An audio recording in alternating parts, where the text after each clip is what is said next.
দেখছো আমার খুকুমনি আমার সঙ্গে, আমি যখন নামাজ পড়তে বসি তখন আমার সঙ্গে সেজদা দেয় আস্তে আস্তে, মানে ও শিখতেছে আসলে আমি কিভাবে নামাজ পড়ি, কিভাবে দেখে আমাকে একটু ফলো করে। আসলে পিতামাতার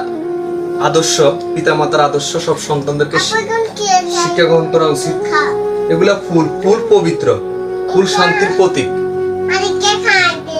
না, এটা একটা সৌন্দর্যের প্রতীক হিসাবে রেখেছি। আর যেহেতু ফুল পবিত্র, উপাসনা করতে গেলে, সৃষ্টিকর্তার ইবাদত করতে গেলে ভালো জিনিসগুলো পাশে থাকলে অনেক সুন্দর লাগে। আর ইবাদত নিয়মিত করলে আল্লাহ পাক তা খুশি হইব, আল্লাহ পাক তাকে জান্নাত দান করবে। 5 ওয়াক্ত নামাজ অন্তত জামাতের সাথে যদিও না পারি, অন্তত যখনই সময় পাবেন একা হইলে নামাজ আদায় করবেন। যেহেতু আল্লাহ পাকের হুকুম, নবীজির তরিকা, এটা মানতে হবে। না মানে স্বর্গ, যদি ভুল কর্মে যদি স্বর্গে না যেতে পারেন তাহলে সারাটা জীবন ব্যর্থ হয়ে যাবে। আর হুকুমনিদেরকে আসলে আদর করবেন।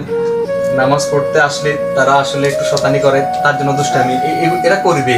এরা হাসান হোসেন যখন নামাজ পড়তেন, হাসান হোসেন অনেক মজা করতেন, হাসান হোসেন অনেক ওনার পিঠের উপরে বসতেন, কিছু বলতেন না। আসলে ঠিক সেই স্মৃতিগুলো মনে পড়ে, বা কোরআন হাদিসের কথাগুলো যখন আমি বিশ্বাস করতে বসি এই দৃশ্যগুলো মনে পড়ে। ঠিক আছে, আল্লাহ হাফেজ।